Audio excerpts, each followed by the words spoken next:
जब मैंने जब बोला कि मुझे हृदय से मिलना और आपने मुझे धमकी दी कि मेरे घर में घुस मत जाइयो, वो धक्के मार के निकालूंगा और बच्चे से नहीं मिलने दूंगा। भाई वो मेरा बच्चा है तो ठीक है, उससे कैसे नहीं मिलने दोगे? तभी मैंने वो चीज लिखी कि अब मुझे हृदय चाहिए है। कैसे दे दूं भाई? उस बच्चे के लिए मैंने शादी करी भाई, उस बच्चे के लिए मैंने सब किया, उस बच्चे के लिए मैंने हर चीज एक्सेप्ट करी। लोगों के ताने सुने भाई, दुनिया वालों ने बोला, गली वालों ने बोला। सो गाइस, बात करने वाले हैं पारस ठकराल और स्नेहा सचदेवा की कंट्रोवर्सी के बारे में विद न्यू अपडेट्स। तो जैसे कि इस कंट्रोवर्सी को पहले भी अपनी वीडियो में मैंने कवर किया था, स्नेहा सचदेवा एंड पारस ठकराल के बीच अपने बच्चे को लेकर सोशल मीडिया पर फाइट चल रही है। तो कल स्नेहा सचदेवा ने अपने इंस्टाग्राम स्टोरीज में बताया कि उनका यूट्यूब चैनल जिसपे 1 मिलियन से ज्यादा सब्सक्राइबर थे वो डिलीट हो चुका है, जिसपे स्नेहा सचदेवा ने रिएक्ट करते हुए ये कहा, तो मेरा यूट्यूब चैनल डिलीट कर दिया गया। 4 साल की मेहनत मेरी उड़ा दी यूं ही। कोई बात नहीं, मैं नहीं टूटूंगी, लेकिन मैंने एक नया यूट्यूब चैनल क्रिएट किया है। आप जा करके उसको सब्सक्राइब करो, सपोर्ट दिखाओ। मैं उसी के अंदर सब कुछ डालूंगी, सारी चीजें रिवील मैं उसी चैनल पे करूंगी।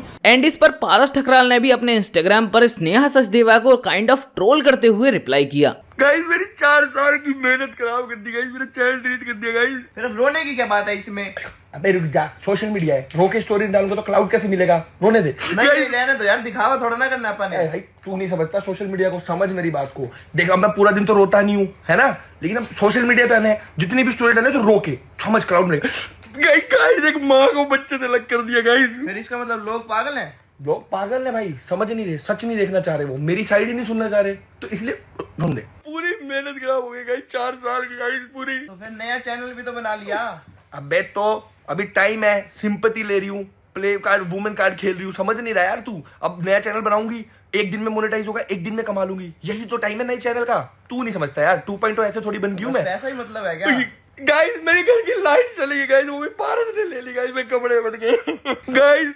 मेरा पति ना गाइस फीमेल लड़कियों से भी बात करता था गाइस। बस कर भाई, अब तो रोने के, अब तो लोग सब तेरे अबे साथ नहीं हैं। यार, समझ, फीमेल फ्रेंड से बात करिए, मैसेज करे, किसका भी तो क्लाउड चाहिए ना, बदनाम तो करूंगी गाइस। फिर उसके बाद स्नेहा सचदेवा ने काफी सारी स्टोरीज पोस्ट की, तो वीडियो को पॉज करके आप उन्हें पढ़ सकते हो। और उसकी रिप्लाई में पारस ठकराल ने भी स्टोरी डाली, और उसके बाद स्नेहा ने भी पारस की स्टोरी पर रिएक्ट करते हुए ये रिप्लाई किया। सो ये तो थी कल की बातें, पर आज दोनों ने ही अपने अपने चैनल पर एक दूसरे को एक्सपोज करते हुए वीडियो डाला है। तो स्नेहा सचदेवा ने अपनी वीडियो में बताया कि पारस ठकराल से डिवोर्स उन्होंने इसीलिए लिया क्योंकि वो डोमेस्टिक वायलेंस करते थे। मतलब पहले भी बहुत बार ऐसी चीजें हुई हैं, हाथ उठाया है, बहुत सारी चीजें ऐसी हुई हैं, लेकिन इस बार हद पार हुई जो कि 18 अप्रैल को हुई थी। तो इस हद पार की वजह से जो है ना, मैंने अब स्टैंड लिया है, तभी मैं अपने घर भी आई और बाकी सारी चीजें भी हुई। तो 18 अप्रैल को इन्होंने मुझे जिस हद तक मारा था ना, मैं वो यहाँ पे पहले साइड में वो फोटोज आपको शेयर कर रही हूँ, आप पहले ये फोटोज वगैरह देख लो।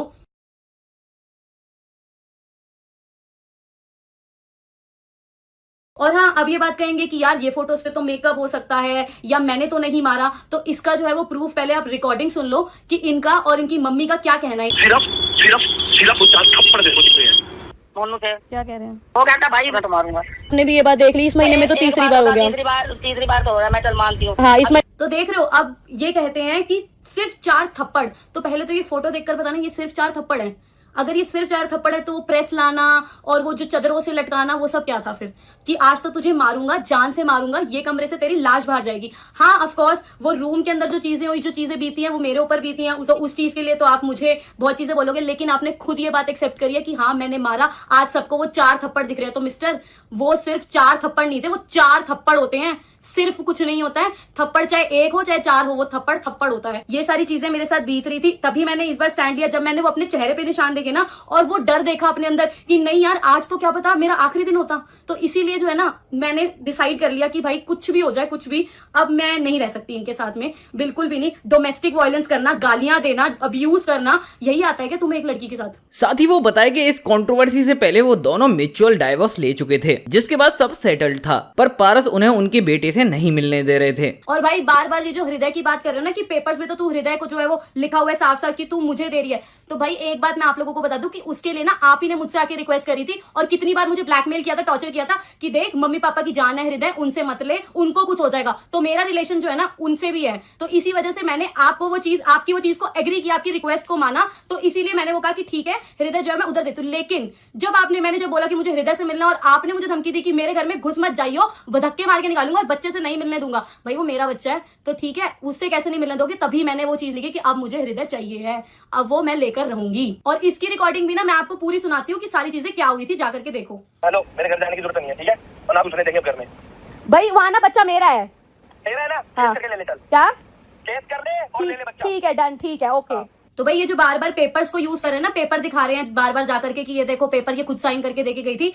तो भाई ये बात ना आपने मुझे कही थी कि ना मैं रिक्वेस्ट कर रहा हूँ, तेरे पास मेरे सारे प्रूफ हैं, एक काम कर म्यूचुअली डाइवोर्स ले लेते हैं हम लोग। तो मैंने आपकी रिक्वेस्ट को माना था कि ठीक है, आपकी इमेज इफेक्ट ना हो, तो इसीलिए मैंने क्या किया कि ठीक है म्यूचुअल डाइवोर्स लेते हैं। तो मैंने वो पेपर्स रेडी करे और आपने वो कंडीशन रखी थी कि उसके अंदर ये चीज लिखवा, तो मैंने वही चीजें लिखवाई थी और फिर साइन करके मैं आपको दे करके गई थी। साथ ही वो इनडायरेक्टली बताए कि पारस ठकराल के अफेयर्स चल रहे हैं। और ये सब ना कुछ भी नहीं है, मेरी फैमिली को धमकाना, मुझे धमकाना, उसके बाद ही चीटिंग ऑन मी, मेरे साथ साथ ना 5 लड़कियों की और जिंदगी बर्बाद हो रही है। उन सबके स्क्रीनशॉट एंड वीडियो सब कुछ जो है ना मैं आपको शेयर करूंगी अपनी अगली वीडियो में। इसके बाद पारस ठकराल का भी आज वीडियो आया जिसमें वो बताया कि स्नेहा सचदेवा शादी करने से पहले प्रेग्नेंट हो गई थी और पारस ने बेबी की वजह से ही स्नेहा सचदेवा से शादी की थी। तो सबसे पहली बार स्नेहा मेरे पास आती है, सबसे पहली मीटिंग जो होती है ना वो यहाँ से शुरू होती है कि वो एक प्रैंक वीडियो करने आती है, सिर्फ इससे ज्यादा और कुछ नहीं, जो कि बहुत लड़कियां कोई पेड कर रही थी, कोई कुछ कर। तो उसके बाद क्या होता है, यहाँ से कहानी शुरू हो जाती है स्नेहा और मेरी, जो आज जो पुलिस यहाँ खड़ी है वहां तक की कहानी। अब होता क्या है कि मैं दिल्ली आया, दिल्ली आने के बाद सबसे पहले मैंने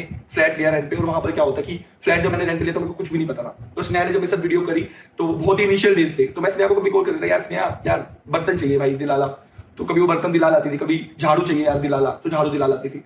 तो ये चीजें चलती रही। तो मैंने कहा स्नेहा यार तू भी वीडियो शुरू कर ले। तो मैंने स्नेहा का भी एक चैनल क्रिएट कर दिया, स्नेहा सचदेवा के नाम से मैंने क्रिएट किया, क्योंकि मेरे ऑलरेडी सब्सक्राइबर थे, सब कुछ था कि ठीक है स्नेहा का चैनल बनवा दिया कि स्नेहा भी प्रैंक वीडियोस करेगी मेरे साथ, और जो भी है हम कर लेंगे, चाहे वो हाफ ऑफ कर लेंगे, चाहे स्नेहा सैलरी पे काम कर लेगी, क्योंकि और भी बहुत सारी लड़के सैलरी पे काम कर रही थी उस टाइम पे। तो यहाँ पर शुरू होता है कि मेरी शादी कैसे हुई स्नेहा से।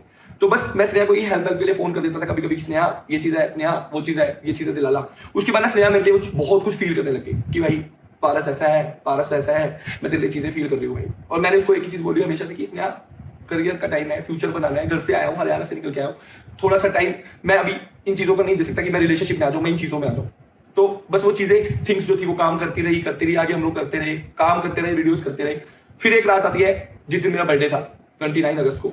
तो उस रात पे सारी कहानी टिकी है कि 2 लोग मेरे घर आए थे जिसमें एक स्नेहा थी, और वहां पर उस दिन हमने बैठ के बहुत ड्रिंक करी, बहुत हम लोगों ने पार्टी थी, एक मतलब पार्टी करते जैसे। और मेरे लिए वो सब कुछ भी ऐसा था कि पहली बार था, दिल्ली की हवा थी, स्नेहा तो ऑलरेडी दिल्ली से थी, तो मैं हरियाणा में ये सब चीजें कुछ नहीं, क्योंकि आप देख सकते हो मैं जब आया था दिल्ली तो मेरी फिटनेस कैसी थी भाई, मैं ये सब चीजें इन कुछ भी चीज में ध्यान नहीं देता था, हमेशा सिर्फ जिम और ये चीजों में रहा हूं मैं। उसके बाद क्या हुआ, जब उस रात को हमारे बीच में बस कुछ ऐसी चीजें हो गई जिसकी वजह से आज हृदय है।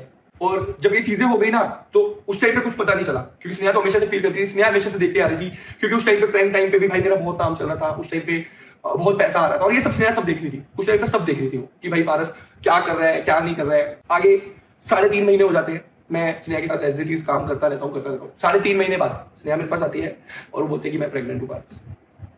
और जब मैंने ये बात सुनी कि स्नेहा प्रेग्नेंट है, मैं लिटरली बताऊं मेरे पास कुछ नहीं था कहने को, मेरे पास कोई वर्ड्स नहीं थे, मैं बस एक ही चीज बोल रहा था, स्नेहा 3.5 महीने से तेरे को पता नहीं चला कि तू प्रेग्नेंट है। और उसके बाद ना मेरे को तो ये हो गया था भाई मेरा तो करियर ही खत्म हो गया, मैं सच बताऊं, क्योंकि यार अभी से मतलब मैं आया ही था, बट मैंने ठीक है मैंने सब चीजों को फिर भी साइड रखा।